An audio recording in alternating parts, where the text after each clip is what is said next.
Olá, pessoal, tudo bem com vocês? Bem, antes da semana anterior, que foi a prova, então, na semana anterior à prova, nós começamos a ver o uso racional de medicamentos, que está bastante ligado com a assistência farmacêutica. Então, o uso racional de medicamentos é, digamos assim, um dos pontos mais importantes da assistência farmacêutica, e é um dos pontos que mais se dá atenção, porque quando a gente tem o uso racional de medicamentos, a gente tem uma população saudável, a gente tem uma população mais, não só saudável, mas é uma população mais consciente da utilização correta dos medicamentos. O grande problema que nós temos hoje, que impacta muito o uso racional de medicamentos, é a automedicação. A automedicação, então, é muito frequente em vários países, é muito frequente, principalmente em países que não têm um acesso muito grande a médicos, a tratamento de saúde, e o Brasil é um desses países, né, que, ah, infelizmente, pela própria situação da população, a dificuldade muitas vezes que as pessoas têm em ter acesso ao médico, acesso a tratamentos, elas acabam se automedicando. Em 2008, a Escola Nacional de Saúde Pública destacou que cerca de um terço dos brasileiros se torna resistente a procurar um médico, mesmo sabendo que precisa. Aí a gente tem uma outra situação, né? Aquela situação das pessoas que, até tendo acesso a um médico, elas são resistentes a buscar o médico. Ah, não, é só uma dor de cabeça. Ah, não, é só uma dor no corpo, isso vai passar. Toma um chazinho aqui, toma um remédio aqui e tudo está certo. Então, tem esse lado também. Então, essa forma comum de autoatenção que a gente tem, né, consiste no consumo de produtos com o objetivo de tratar ou aliviar sintomas ou doenças percebidos, né, ou mesmo na tentativa de promover a saúde, independente da prescrição profissional. Ou seja, como eu falei anteriormente, a própria experiência, muitas vezes anterior das pessoas, faz com que elas achem que não é o que ela está sentindo não é um sintoma suficiente para procurar um médico, para procurar um tratamento, e muitas vezes a própria experiência da pessoa já com certos sintomas, ela acaba acreditando que o medicamento que ela tomou na outra vez que ela teve aqueles mesmos sintomas, mas se ela utilizar de novo, ela vai ter os mesmos resultados, e nem sempre isso acontece, né? Então, a automedicação é bastante problemática por isso. Existe essa resistência. Ah, eu não vou no médico porque não vale a pena. É pouca coisa, são poucos sintomas que eu estou sentindo. Eu vou tomar aquilo que eu já tomei anteriormente, ou eu vou tomar aquilo que minha mãe falou que é para eu tomar porque vai passar, e assim por diante.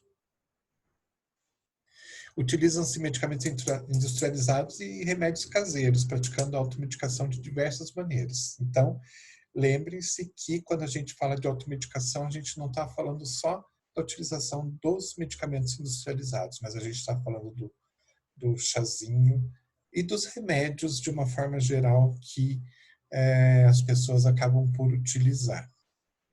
Então, a automedicação ela pode ser praticada adquirindo medicamentos sem receita, então indo até a farmácia e comprando o medicamento, às vezes o medicamento que não necessita de prescrição, mas que pode trazer problemas também, mas também comprando aquele medicamento que pelo menos contém uma tarja que diz que a venda seria só sob prescrição, né, com a apresentação de uma prescrição médica, e que muitas vezes, todo mundo sabe, são vendidos livremente sem a necessidade da apresentação dessa prescrição. Então, são os medicamentos tarjados que deveriam ser vendidos só mediante prescrição, mas que são vendidos livremente só com a solicitação do paciente, a solicitação do cliente. Outra forma de automedicação, compartilhando medicamentos com outros membros da família ou do círculo social, ou até se unindo, né, na utilização. Tem alguém na minha casa que está tomando um medicamento, eu vou aproveitar e vou tomar também.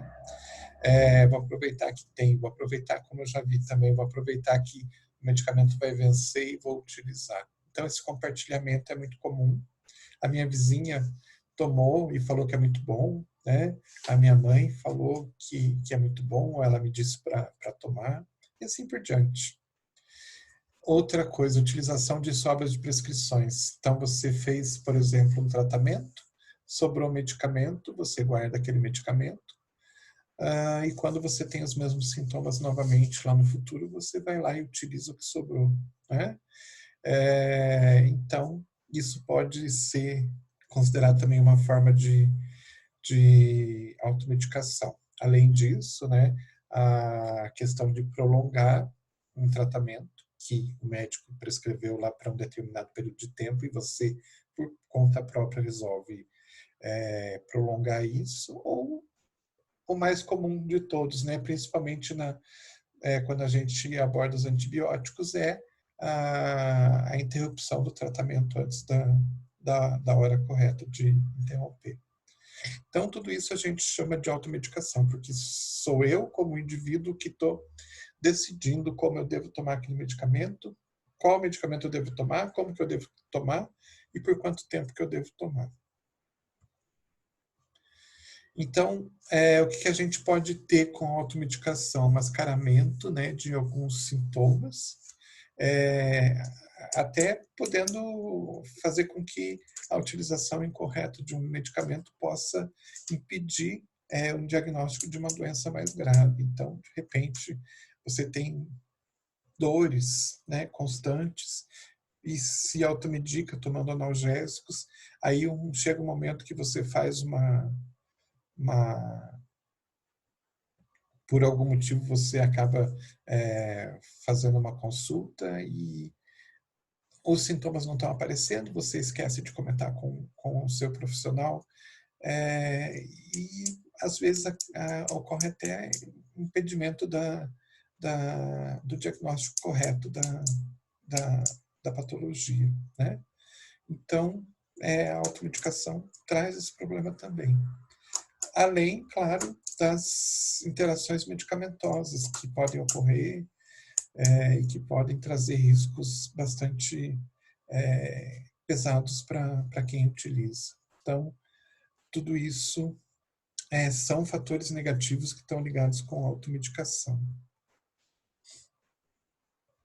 A automedicação ela tem se tornado cada vez mais um problema de saúde pública no mundo inteiro, não é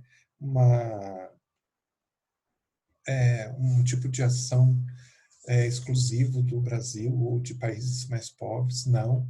Está ligado a vários fatores e não é uma exclusividade, então, de locais onde não existe a busca fácil, né, por tratamentos médicos, por profissionais médicos que possam auxiliar. Existem outros fatores que fazem com que essa busca desenfreada pelo medicamento possa acontecer. Como, por exemplo, as informações que estão disponíveis aí em todo lugar, jornal, revista, televisão, marketing de vários produtos, incentivando muitas vezes as pessoas a utilizarem os produtos sem necessidade real da utilização. Sem contar, é claro, do Dr. Google, né, que todo mundo conhece, que estou com uma dor na ponta do dedo, você vai lá, digita dor na ponta do dedo, você já vai encontrar um diagnóstico para isso e todo o tratamento descrito e tudo mais. Então, tudo isso faz com que a automedicação vem a acontecer. E esses fatores, principalmente, que eu comentei agora, da publicidade e do próprio acesso à informação, eles são mais explícitos em países onde o acesso aos médicos é mais facilitado. Então, não é um pouco diferente dos países onde não existe acesso tão fácil, que as fontes de automedicação são outras. Apesar de que todos, na verdade, os locais, todos os países vão ter todas essas formas de busca de informações e de automedicação.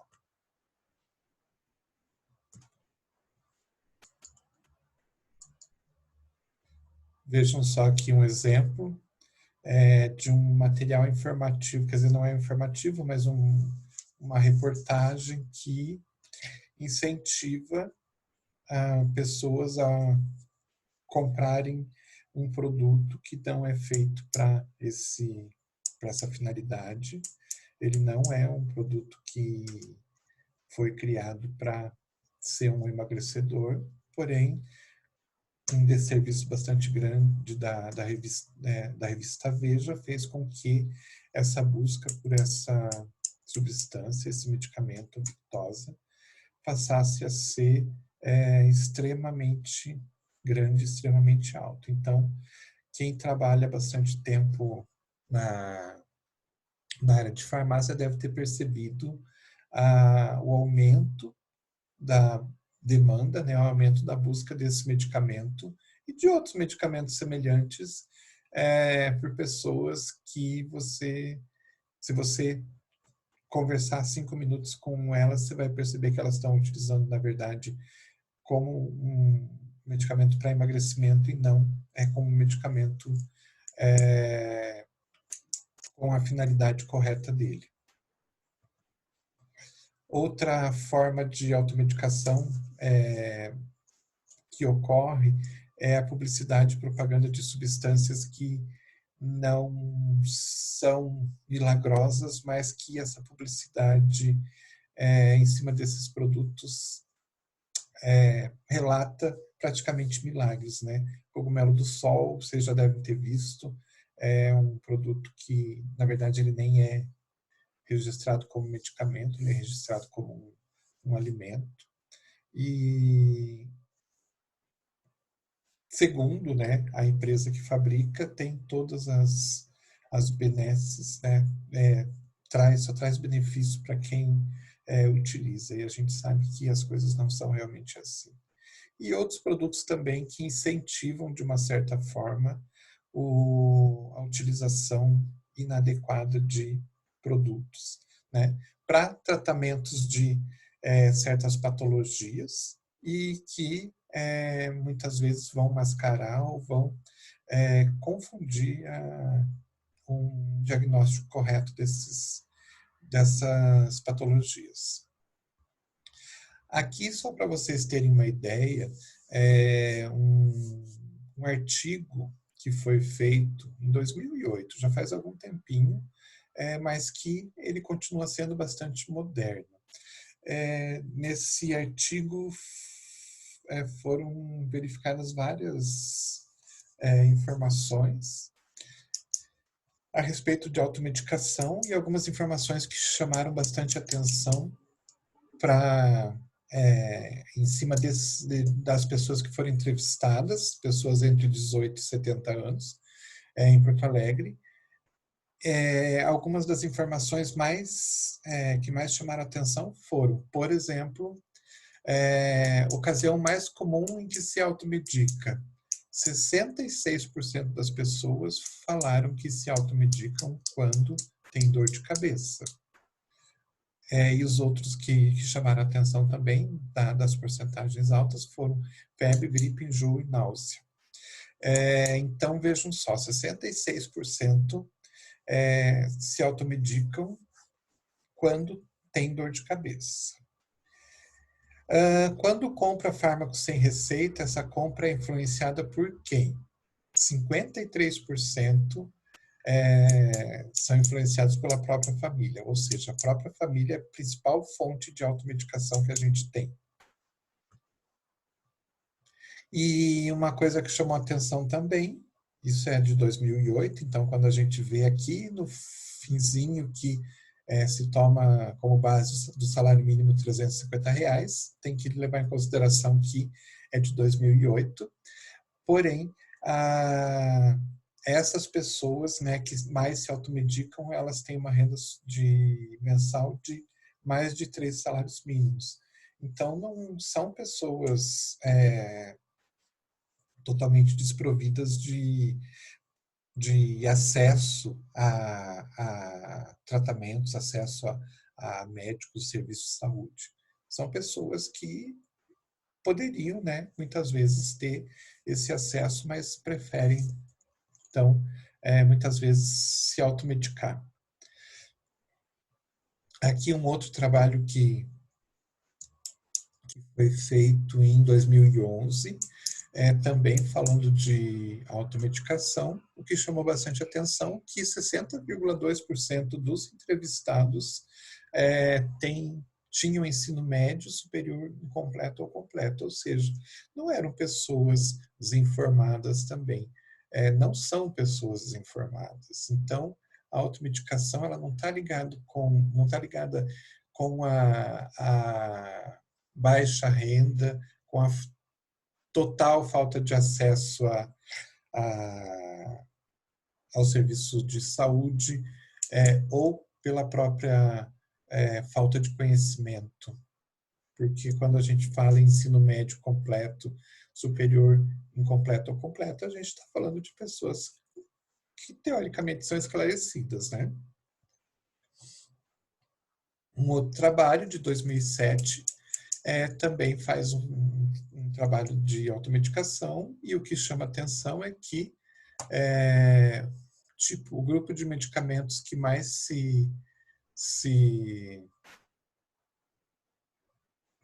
as pessoas se utilizam são os analgésicos, seguidos de descongestionantes nasais, anti-inflamatórios, antimicrobianos e assim por diante. Mas vejam só, os analgésicos estão lá em primeiro lugar.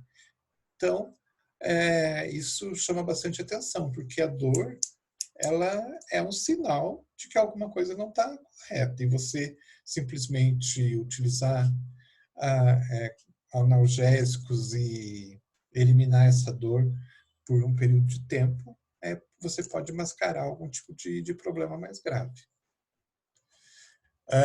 E nesse mesmo trabalho, o princípio ativo que mais se comentou foi, então, a dipirona. Então, só confirmando um analgésico como o medicamento mais utilizado.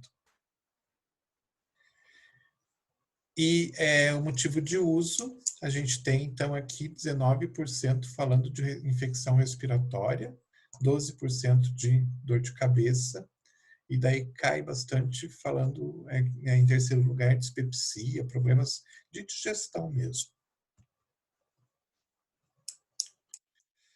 Então, o que a gente tem?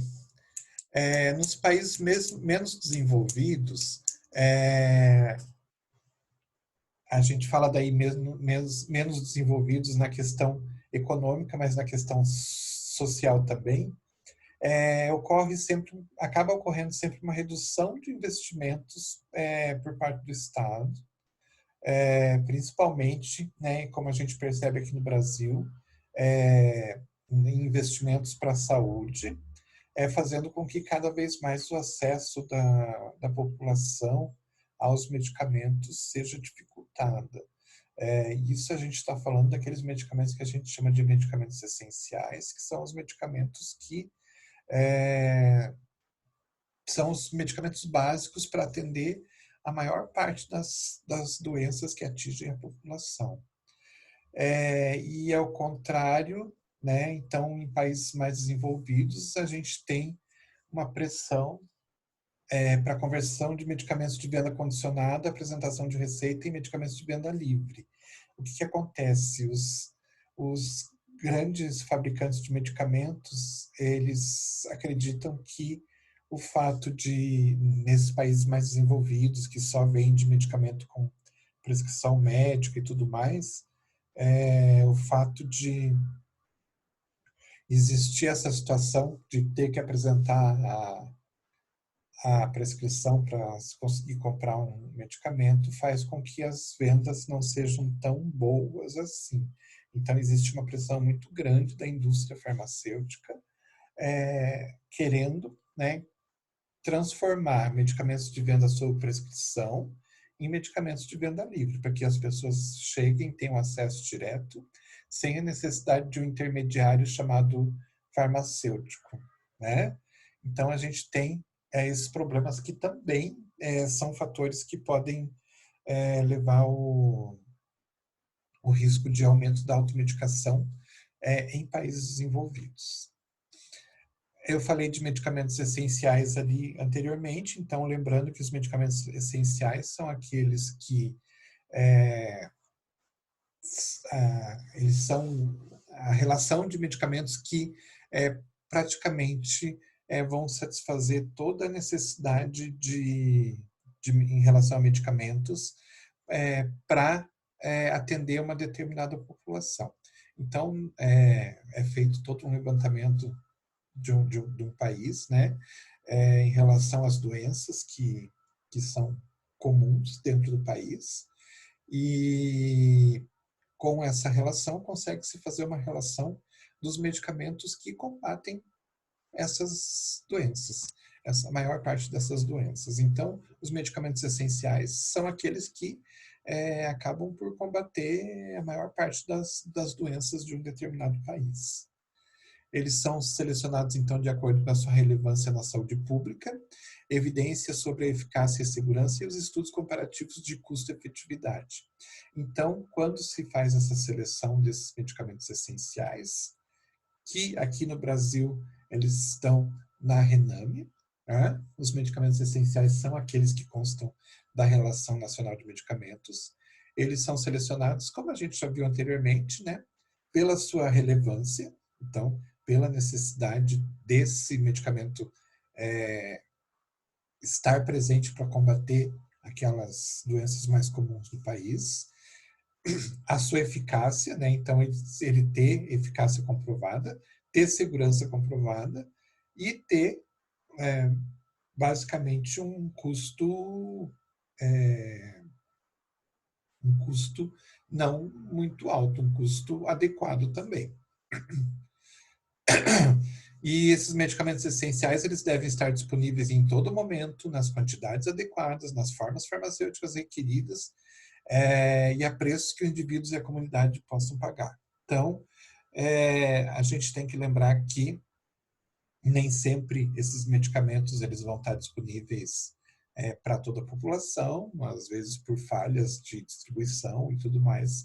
A gente vai ter que ter acesso a esse medicamento por outras formas que não pelo governo, e a gente precisa ter medicamentos que sejam acessíveis na questão de custo. Morbimortalidade relacionada aos medicamentos. Então, a gente precisa, para falar em morbimortalidade, a gente precisa saber o que é morbimortalidade. Então, a gente pode, para chegar à definição de morbimortalidade, a gente tem que saber o que é morbidade e o que é mortalidade. Então, quando a gente fala de morbidade na epidemiologia, no estudo da epidemiologia, a gente tem uma definição que fala que morbidade é a taxa de portadores de determinada doença em relação à população total estudada em um determinado local, em um determinado momento. Então, vocês vão ver muitas vezes artigos falando de morbidade, então vai estar sempre relacionado com essa taxa ou essa proporção, né, de pessoas que têm uma certa doença em uma determinada população, em um determinado local, em um determinado momento. Então, vocês vão encontrar a morbidade sempre ou relacionado com essa taxa, essa quantidade de pessoas doentes em relação ao número total da população, ou vão encontrar isso em porcentagem. Mas está, então, diretamente ligado em número de pessoas que têm uma certa doença em uma determinada população. E a mortalidade seria uma variável característica de comunidade de seres vivos, que refere-se ao conjunto dos indivíduos que morreram num dado intervalo de tempo. Então, a mortalidade está ligada com o número de mortes que ocorreram em um determinado período de tempo.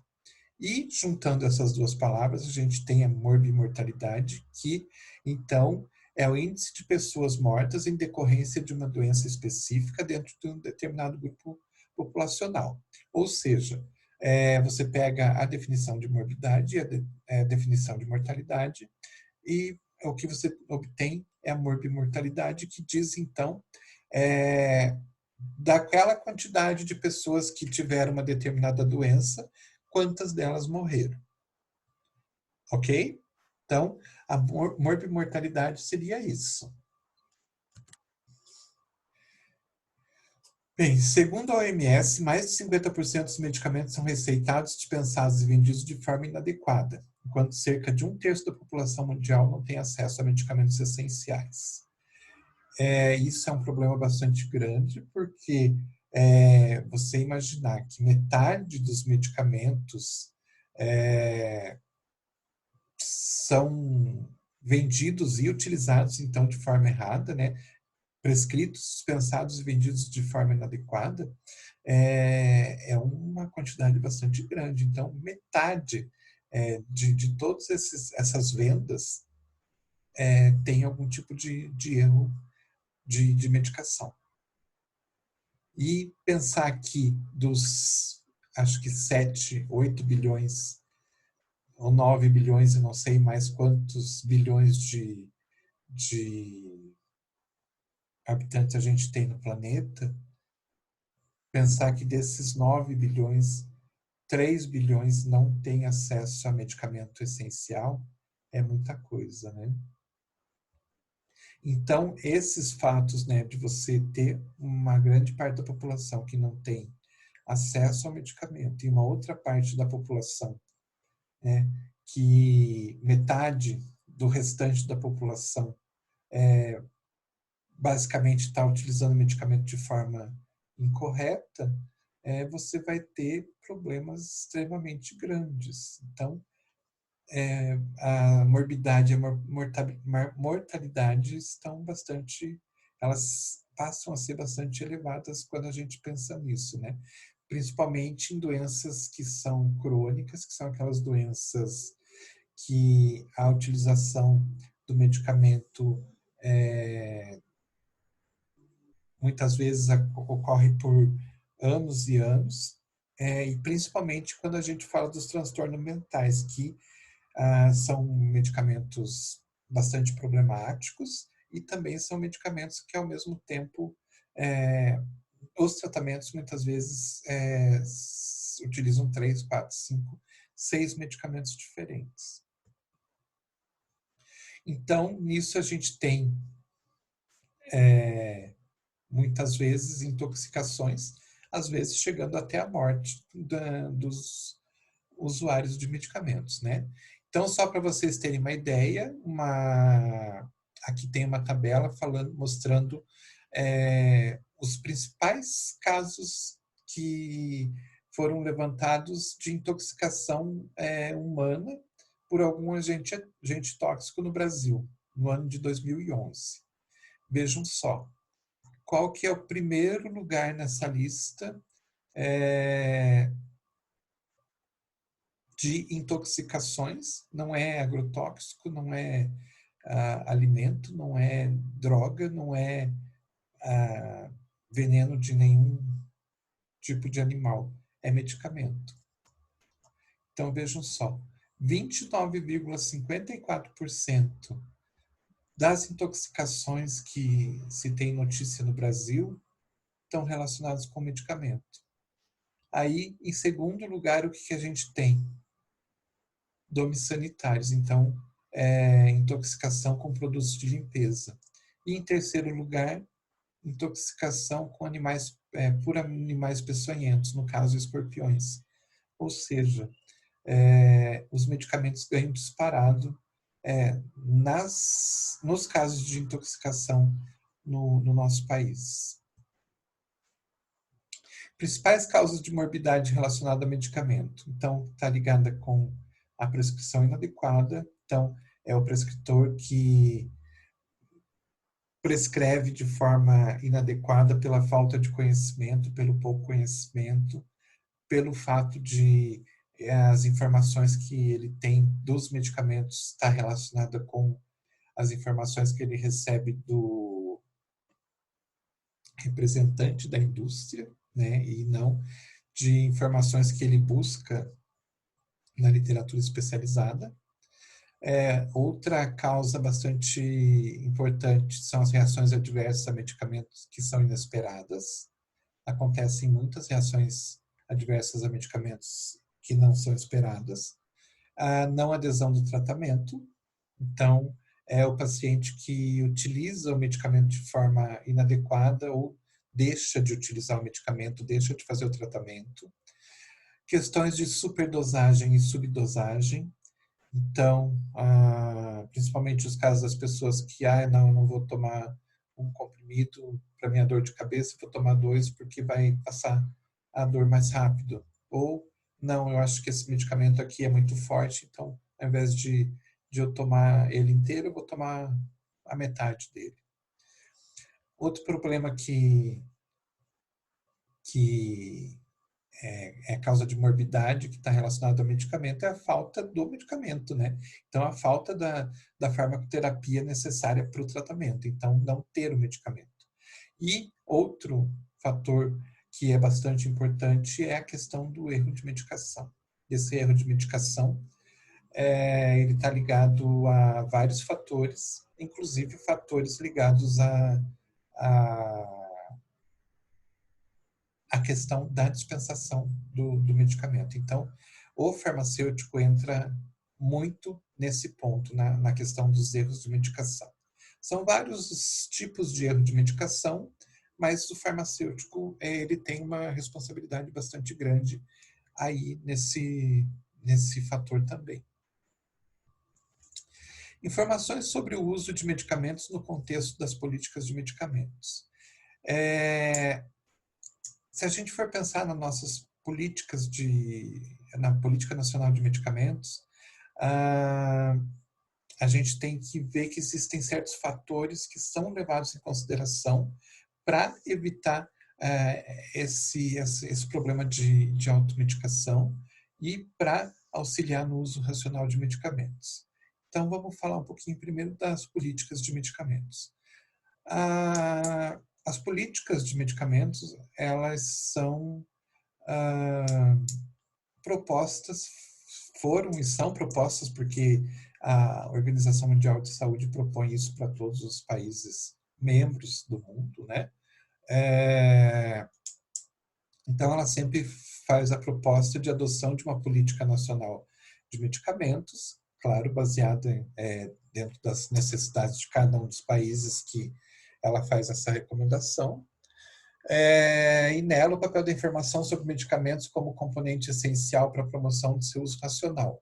Ou seja, colocar a informação, o acesso à informação como um dos pontos principais para que as pessoas tenham consciência e usem o medicamento de forma racional. Então, a Organização Mundial de Saúde sempre propõe que a informação seja um ponto chave dentro das políticas de medicamentos dentro dos países que ela faz essas recomendações. A Política Nacional de Medicamentos, a nossa Política Nacional de Medicamentos, propõe, então, garantias necessárias para a segurança, eficácia e qualidade do medicamento, além da promoção do uso racional e do acesso à população aos medicamentos considerados essenciais. Então, a nossa política, ela abrange todas essas garantias que a gente tem para a segurança, eficácia e qualidade do medicamento. além da promoção do uso racional e do acesso à população aos medicamentos considerados essenciais. E quando a gente fala em promoção do uso racional, a gente está falando também em metodologias que podem ser utilizadas para levar a informação para a população, para que a população se torne consciente e tente diminuir cada vez mais essas políticas de automedicação. A primeira questão que é bastante importante em relação a isso, que é uma política do nosso governo, é a adoção, então, da relação de medicamentos essenciais. Então, como a gente já falou, os medicamentos essenciais são aqueles que são os medicamentos básicos mesmo, indispensáveis para atender aquela maior parte dos problemas de saúde que a nossa população tem.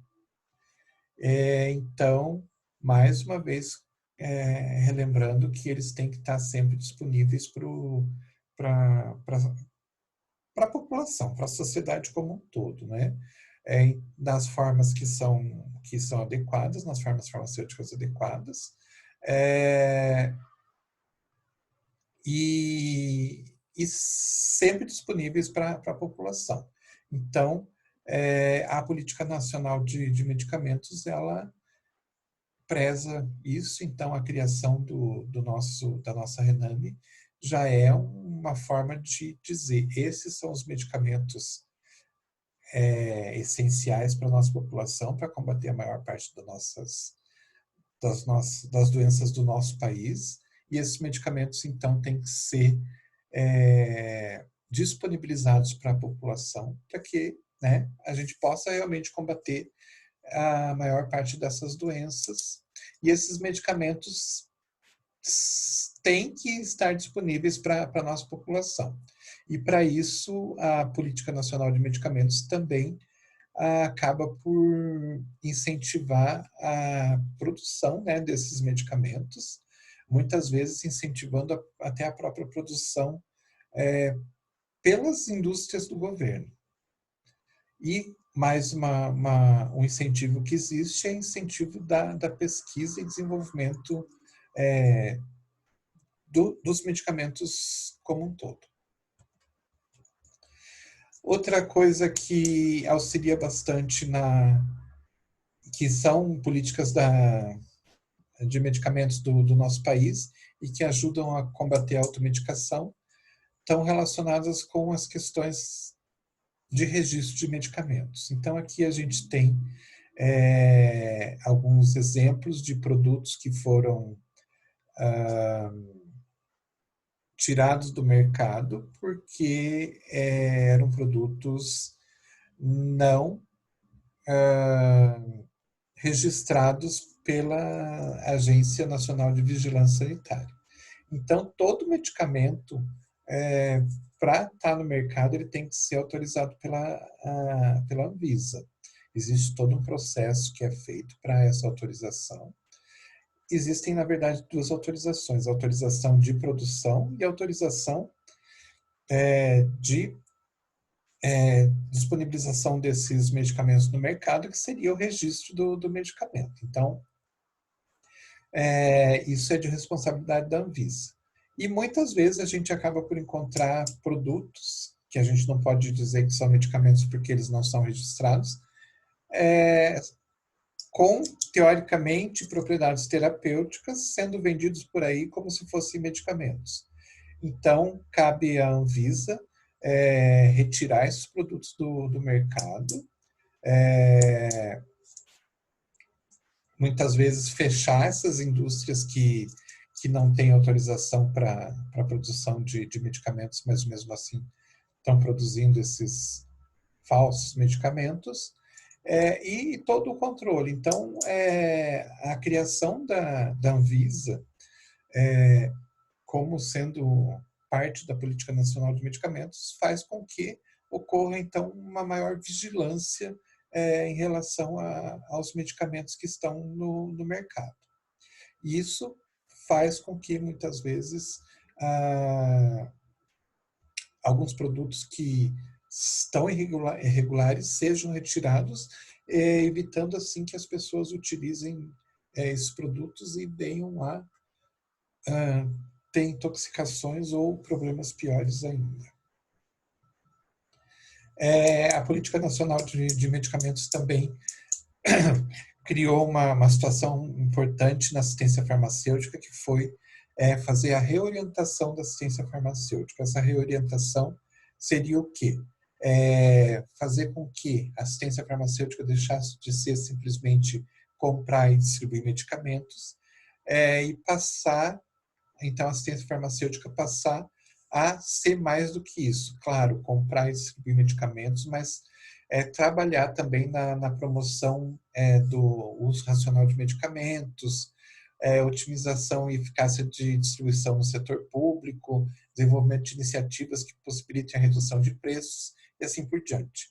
Mas, principalmente, a assistência farmacêutica deixou de ser, então, só um sistema de compras, distribuição de medicamentos e passou a ser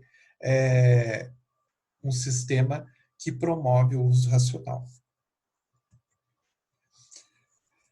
Outro fator importante da nossa política nacional de medicamentos foi e é o desenvolvimento científico e tecnológico. Então, existe um incentivo bastante grande para que ocorra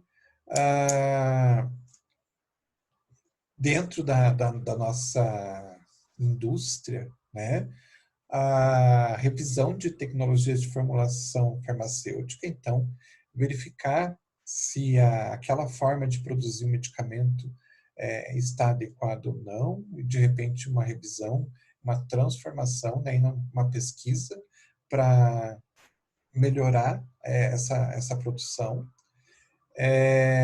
Então, isso tudo incentivando os processos de desenvolvimento tecnológico e colocando dentro desse processo de desenvolvimento as empresas produtoras de medicamentos em contato com as universidades, em contato com institutos de pesquisa. Então, fazendo com que todos esses se reúnam para melhorar a tecnologia de produção de medicamentos que a gente tem no país. Outra ação importante da nossa Política Nacional de Medicamentos está ligada com a promoção da produção de medicamentos. Ou seja, aqueles medicamentos, principalmente aqueles medicamentos que fazem parte da RENAME, devem ser produtos de valores baixos. Então, existe dentro da Política Nacional de Medicamentos, uma política de fazer com que esses produtos cheguem com valores baixos ao mercado. E muitas vezes a forma de fazer isso é fazer com que as empresas que produzem medicamentos que são públicas, que são do governo, passem a produzir esses medicamentos de forma a diminuir os valores, né? Então, a ter valores justos e fazer com que, obrigar, de uma certa forma, com que as empresas de produção privadas se forcem a baixar o preço também para poder concorrer com esses medicamentos. Então, tudo isso faz com que ocorra um tipo de concorrência saudável, diminuindo os preços, mantendo a qualidade e fazendo com que esses medicamentos cheguem em maior número e um preço mais acessível dentro do nosso meio. E isso faça com que a população tenha um acesso melhor a esses medicamentos. De uma certa forma, isso não é um incentivo passa a ser um incentivo à automedicação, porque fato de você facilitar o acesso ao medicamento, né, com um custo mais baixo, faz com que as pessoas muitas vezes tenham esse acesso mais facilitado, esse acesso mais fácil. Porém, é importante que isso venha a acontecer. Garantia da segurança, eficácia e qualidade dos medicamentos. Então, isso também está ligado à Política Nacional de Medicamentos. Então, quem pode fazer isso, garantir segurança, eficácia e qualidade dos medicamentos, são as empresas. E as empresas, então, elas têm que seguir regras que são ditadas pela Anvisa. Então, são regras que fazem com que, no final, você obtenha medicamentos seguros, eficazes e com toda a qualidade. Outro fator importante da Política Nacional de Medicamentos, em relação ao uso racional de medicamentos, é o desenvolvimento e capacitação de recursos humanos. Então, a Política Nacional de Medicamentos, ela incentiva a capacitação das pessoas que estão ligadas, né, com a assistência farmacêutica e tudo mais. Então, os profissionais, eles estão sempre sendo capacitados para que eles sejam tenham cada vez mais qualidade nas suas decisões. Falando um pouquinho da abordagem econômica do uso racional de medicamentos, a gente tem que pensar o seguinte: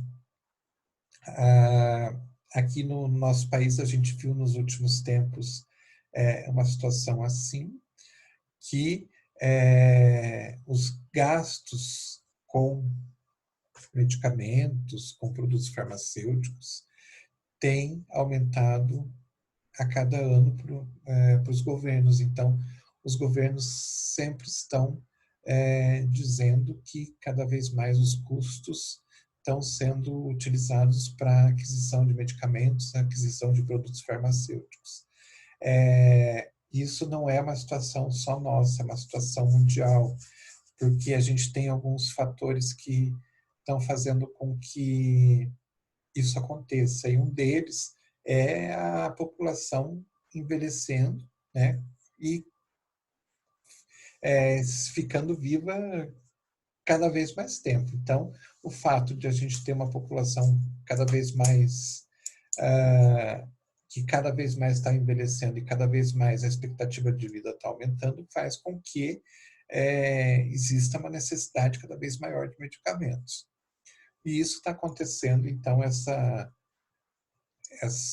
esse gasto aumentando está acontecendo em vários países do nosso planeta. Então, não é uma situação só nossa. Então, o que a gente tem visto aí, falando aqui do nosso país, né, é que existe um orçamento fixo para a área da saúde, e cada vez menos esse orçamento está contemplando a parte de medicamentos. Cada vez mais o governo está diluindo esse orçamento para várias áreas da saúde, e cada vez os gastos com medicamentos estão sendo cada vez menores. Fatores que fazem com que ocorra esse aumento de gastos. Então, expansão de cobertura. Então, cada vez mais a gente tem...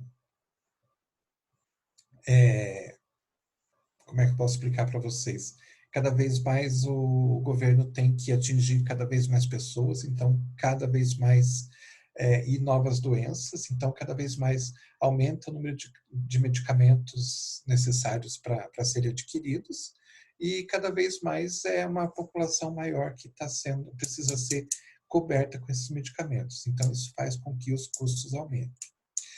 Outro fator, surgimento de novos fármacos. Então sempre está se adicionando novos fármacos nas relações nacionais de medicamento. Então, o surgimento de novos fármacos faz com que ocorra uma necessidade de inclusão desses medicamentos nas relações, e isso, obviamente, faz com que os custos aumentem. Dinamismo epidemiológico. Imaginem, por exemplo, há uns 20 anos atrás, se falar em dengue, isso nem existia praticamente, tinha praticamente desaparecido.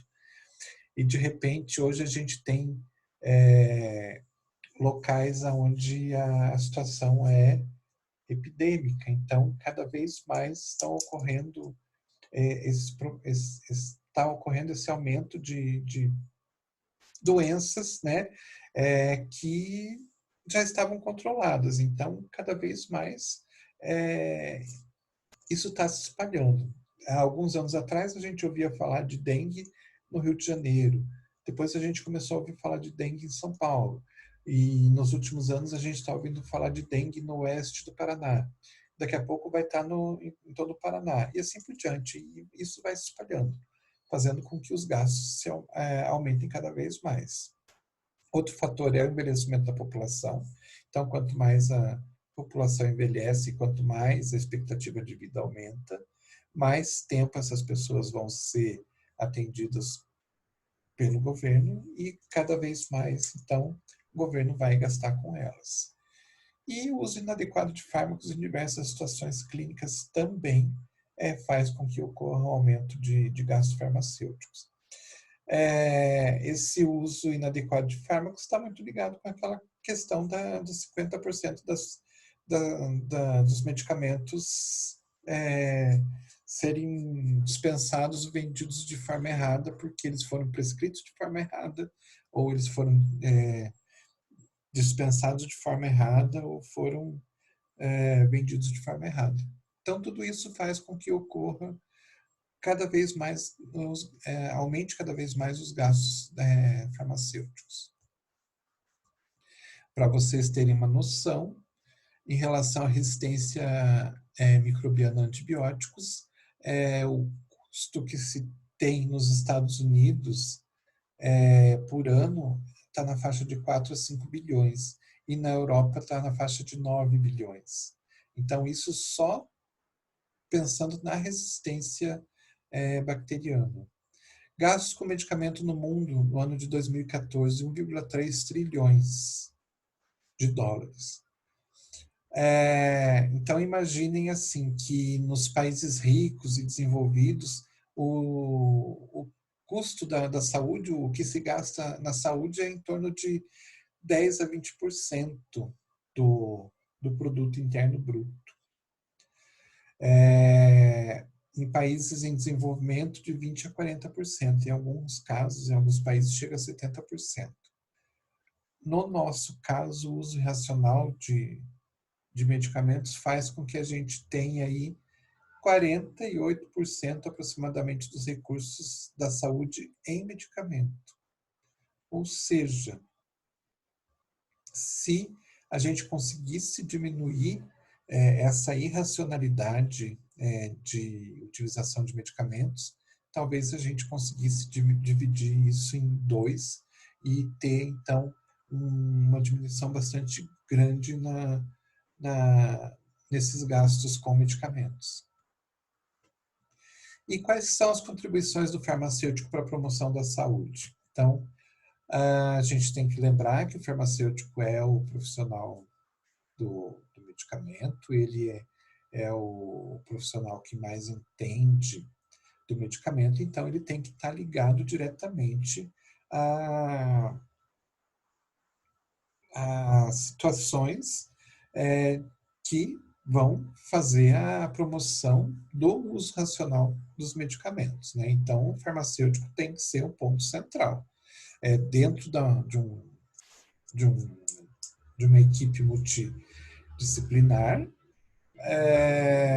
mas também ele tem que ser um ponto-chave dentro de todas as ações que são feitas em relação à população também. A atuação do farmacêutico enquanto cidadão e profissional pode dividir-se em quais são as formas de atuação que a gente tem, então. Vejam, então, quando a gente fala aqui enquanto cidadão e enquanto profissional, a gente está falando do farmacêutico profissional, que vai ter a sua atuação lá em relação ao medicamento, mas como cidadão também, porque nós, como farmacêuticos, muitas vezes acabamos, de alguma forma, fazendo a coisa errada também, usando o medicamento de forma incorreta. Então, a gente não pode, né, separar isso. Então, a gente tem que falar da atuação do farmacêutico como profissional, mas também como pessoa. Então, pode se dividir em participar na formulação da política farmacêutica, incluindo a regulamentação farmacêutica dos medicamentos. Então, é bastante importante a participação do farmacêutico dentro dessa área, da formulação da política farmacêutica, principalmente, porque ele é o profissional do medicamento. Então, ele que pode ter um conhecimento, pelo fato de ele ter um conhecimento mais adequado, mais amplo, né, do que os outros profissionais, ele pode ter as melhores ideias para combater todos esses problemas que estão relacionados com a utilização inadequada do medicamento. Então, a Política Nacional de Medicamentos, ela tem que ter farmacêuticos ali, porque eles que vão ter a melhor visão, para as melhores ações para combater todo esse tipo de problema que a gente tem. Desenvolver diretrizes e critérios para formulários e colaborar com outros profissionais da saúde para desenvolver protocolos terapêuticos. Então, quando a gente fala em desenvolver diretrizes e critérios para os formulários, a gente pode estar falando do formulário chamado de RENAME. Então, pelo conhecimento que ele tem, a participação dele no processo de desenvolvimento do formulário como a RENAME é de extrema importância, pelo conhecimento que ele tem, pelo conhecimento científico, conhecimento do comportamento dos medicamentos dentro do nosso organismo. E colaborar com outros profissionais da saúde para desenvolver protocolos terapêuticos também, porque ele que conhece os medicamentos e ele sabe como que o medicamento vai se comportar dentro do organismo para combater uma determinada patologia. Então, quando um hospital, por exemplo, resolve criar o seu protocolo terapêutico para combater determinada doença, para que todos os prescritores sigam aquele protocolo, as informações prestadas pelo farmacêutico são bastante importantes para auxiliar, né, esse protocolo ser eficiente. Desenvolver e supervisionar sistemas de aquisição e distribuição de medicamentos, incluindo armazenamento e dispensação em todos os níveis de gestão e atenção. Então, são os pontos, né, chave do ciclo da assistência farmacêutica e são extremamente importantes, porque dentro desse processo todo, desde a aquisição até a dispensação do medicamento, o farmacêutico é ponto-chave. É ele que vai decidir, desde o processo de aquisição lá no início até a dispensação no final, ele que vai tomar as maiores decisões, principalmente na parte, quando a gente fala de armazenamento e tudo mais, é extremamente importante a participação dele. Formular e fabricar medicamentos de qualidade, né? Então isso está implícito ao profissional. E ser fonte de informação objetiva sobre medicamentos, estabelecer sistemas de informação sobre venenos e medicamentos, que a gente tem, então, dentro do nosso país, os Centros de Informação Toxicológica e os Centros de Informação sobre Medicamentos, que são chamados SIM. Então, são esses locais, o CIT e o SIM, são locais que vão trazer informações no caso do CIT, principalmente, da informação toxicológica, vão trazer informações a respeito de intoxicações para a população e os centros de informação sobre medicamentos para outros profissionais da saúde. Então, o farmacêutico, pelo vasto conhecimento que ele tem, tanto na área de intoxicações quanto na área de medicamentos, ele tem que ser essa fonte de informação segura e objetiva. Desencadear investigações sobre farmacoterapia, incluindo ensaios clínicos, farmacoepidemiológicos, prática farmacêutica, ou seja, é importante que o farmacêutico tenha essa função de trabalhar com investigação. Investigar pesquisar, buscar informações, correr atrás de novas informações, principalmente ligados a medicamentos, mas de uma forma geral a todos os processos, a todos os aspectos da assistência farmacêutica. E desenvolver normas profissionais e procedimentos de auditoria. Então, ninguém melhor do que um farmacêutico que conhece o medicamento para desenvolver os melhores procedimentos de auditoria relacionados a medicamento.